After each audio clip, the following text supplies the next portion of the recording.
They were not ordinary spies. They were the most trusted people in the British government. But the truth was, the entire system had been penetrated from within. The Cambridge Five did not just steal secrets.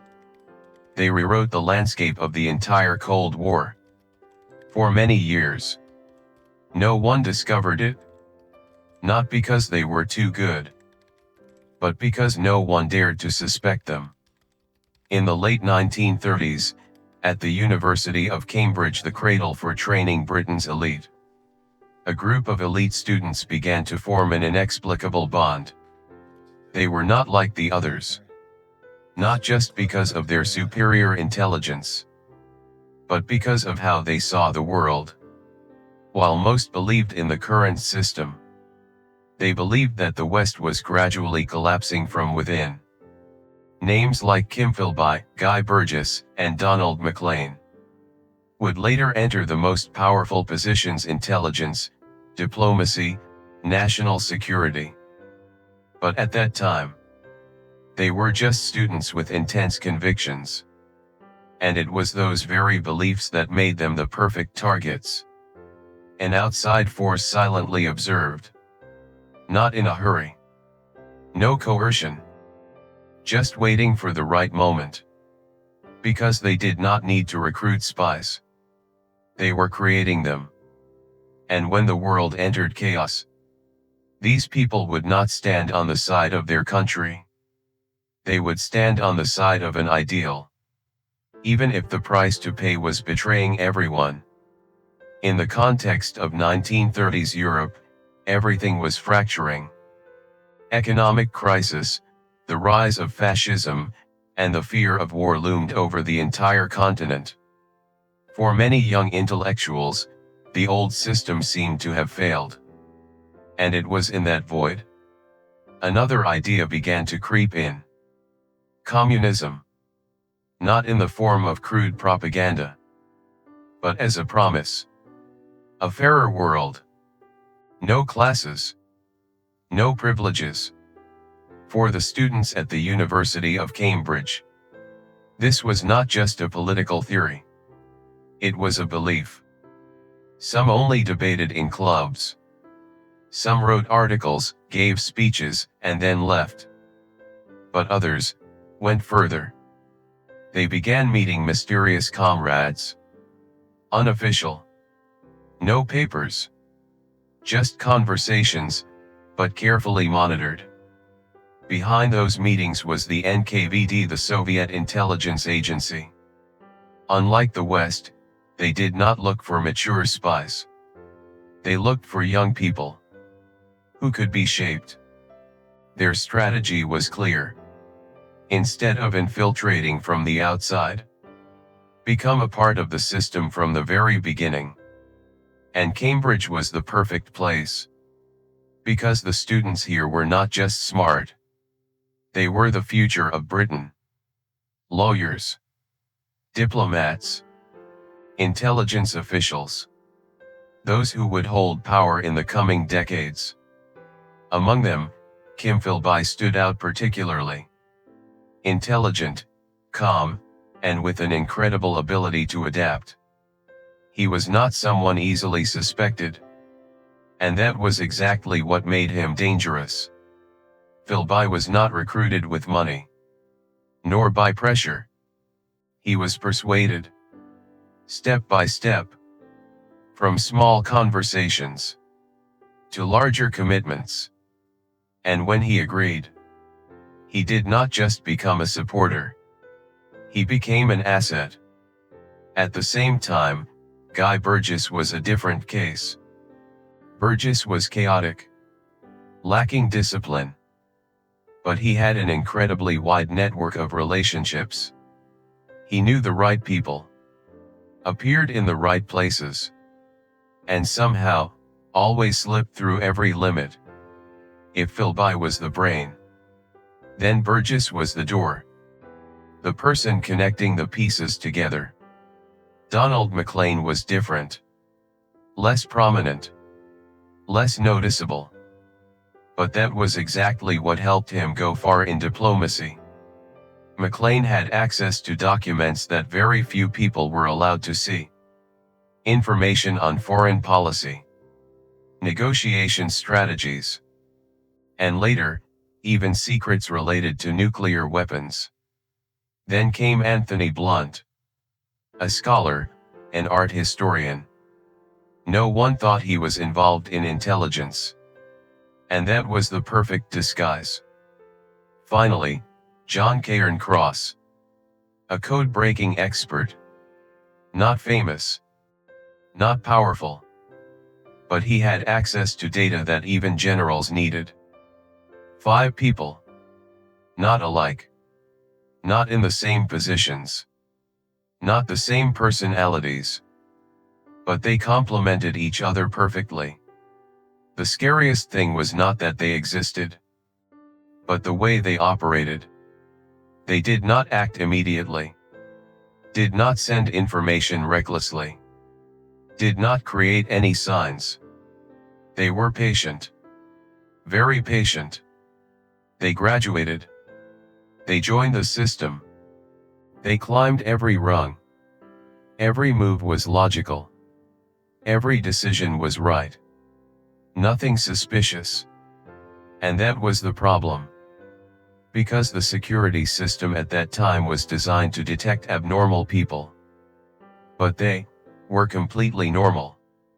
They came from the right families. They studied at the right schools. They spoke in the right way. There was no reason to suspect. And when World War II ended, another war began. Cold War. A war without guns, but full of secrets.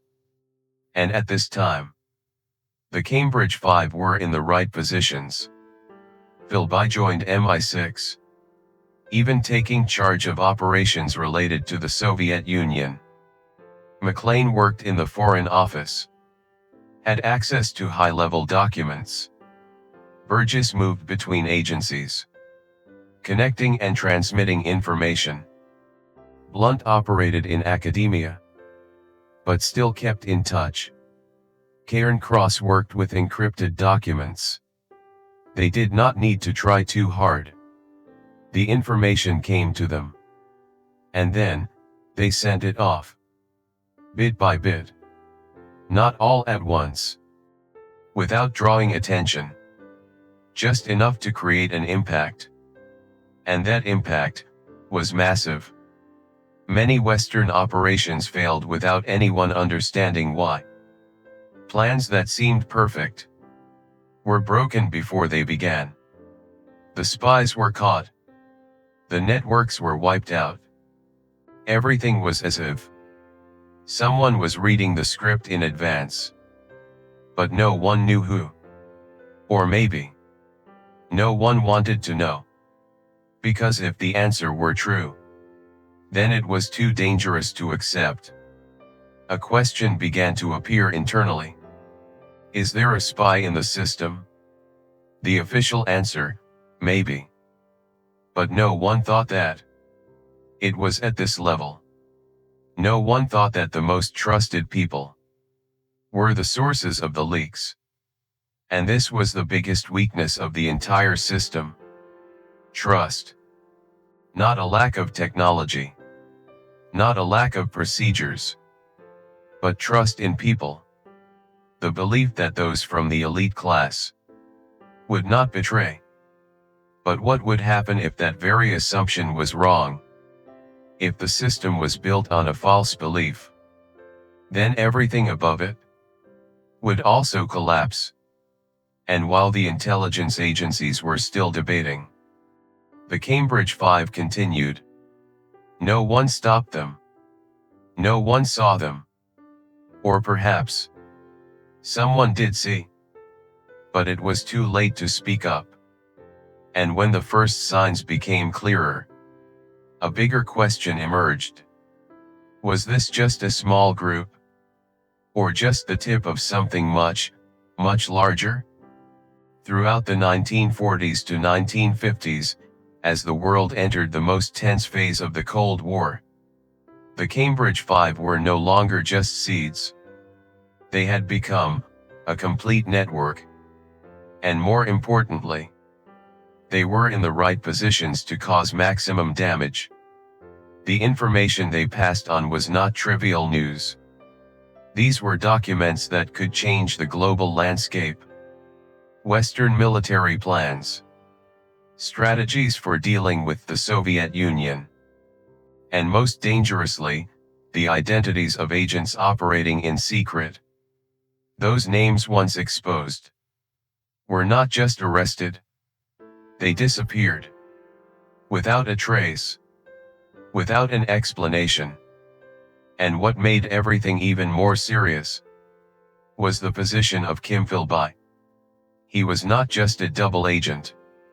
He was the man inside MI6's anti-Soviet counter-espionage system. In other words, he was the person responsible for finding himself. Philby had access to secret reports, lists of suspects, details of ongoing operations. He knew who was being watched. He knew when an operation was being deployed. He knew when the system began to suspect. And every time that happened, the information was sent ahead. Operations failed before they even began. Agents were arrested as soon as they started operating. It wasn't due to mistakes, but because everything had been exposed beforehand. Initially, these failures were explained by various reasons. Tactical errors, lack of information, or simply bad luck. But when they repeated too many times, a question began to emerge internally. Someone is leaking information. But the next question was truly terrifying. Who? And what made finding the answer nearly impossible was that all the logical suspects did not fit. None of them had a clear motive. No one exhibited suspicious behavior. And most importantly, none of them seemed like a traitor. Meanwhile, Donald McLean began to become the focus. McLean worked in the Foreign Office. He had access to extremely sensitive documents, including information related to the nuclear program. This data should not have fallen into Soviet hands. But somehow, it fell into their hands. Intelligence agencies began to take notice. Not because they were certain, but because there was no one else. McLean began to be watched. Investigations were conducted silently. And gradually, the news tightened. But just before everything was made public, he disappeared. No warning. No signs. He simply disappeared. And he did not go alone. Guy Burgess also disappeared at the same time. Two people. Two important positions. Disappearing together at the same time. And only a short time later, the world learned that they had defected to the Soviet Union. That was the first shock. Not just because they were spies, but because they had been right inside the system for years. Trust began to collapse. If McLean and Burgess were spies, then who else was? But what was even scarier was what happened after that. Because while two people had left, Kim Philby remained. Not only did he stay, but he continued to work. Still attended meetings. Still handled secret information. Still was trusted. He even participated in the very investigation related to the defection. That meant the person searching for the spy was the most dangerous spy of all. Philby controlled the flow of information into the investigation. He knew who they were suspecting. He knew what they were looking for. And every time like that, he adjusted, erased traces, diverted suspicion, blurred the evidence. The investigation dragged on, but did not reach a clear conclusion. Partly due to a lack of evidence. Partly because no one wanted to believe. Because if Philby was also a spy, then the entire system had failed. Not a small mistake, but a total collapse. And that was something many people could not accept. So, they chose another way. They suspected, but did not act. They knew, but did not confirm. And during that period, Philby continued to send information, continued to break operations, continued to exist, right in the center of the system, for many more years. Until everything could no longer be hidden. New documents appeared. Testimonies began to match up. The pieces scattered for years began to form a complete picture. And in that picture, Philby was not just a part. He was the center. As pressure increased, when questions could no longer be avoided, Philby also disappeared. Just like McLean. Just like Guy Burgess. He defected to the Soviet Union. And at that point, the truth was finally clear. The Cambridge Five was not a hypothesis. They were real. They had existed for years. Had operated right within the system. And had caused damage that cannot be measured. But even as the truth was exposed, a bigger question still remained. Because we knew about 3 people. Then 5. But was that number accurate? Or were they just the ones who were exposed? What about those who haven't been discovered yet? What about those who are still in the system?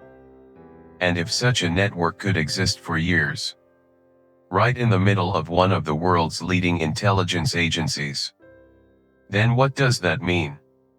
It means the problem does not lie with individuals. It lies with the system. A system that trusts too much in appearances, in background, in status. And that very trust made them blind. By the time they saw the truth, it was too late. And the question now was no longer, is there a spy or not? But how many more people have not yet been exposed? When Kim Philby was finally exposed, he was not arrested. He disappeared. Just like Donald McLean. Just like Guy Burgess. Once again, the system was one step behind. But the real twist does not lie in their defection. It lies in what had existed for a very long time before that. For years, there had been warnings. Internal reports pointed out the vulnerabilities. Inexplicable doubts.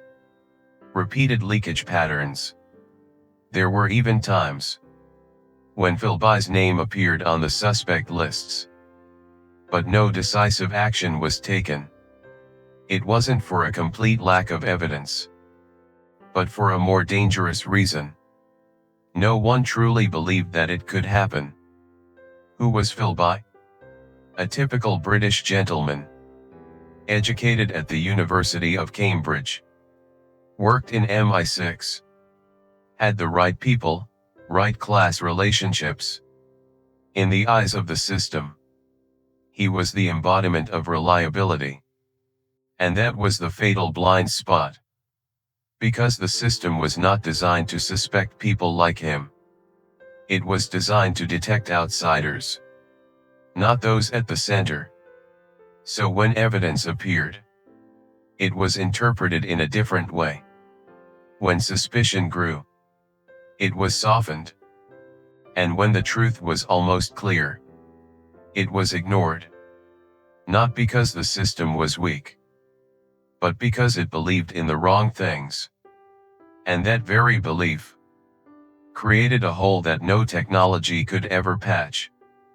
Until today, many documents about the Cambridge Five have not been fully released. What we know might only be the part that has been allowed to be known. 5 names have been revealed. But history is rarely that simple. Was the Cambridge Five really only 5 people? Or was that just the accepted number to close a story that was too dangerous? And if such a network once existed, right in the center of power, then what guarantees that it doesn't exist again? Backhand index pointing right, or even, it never disappeared.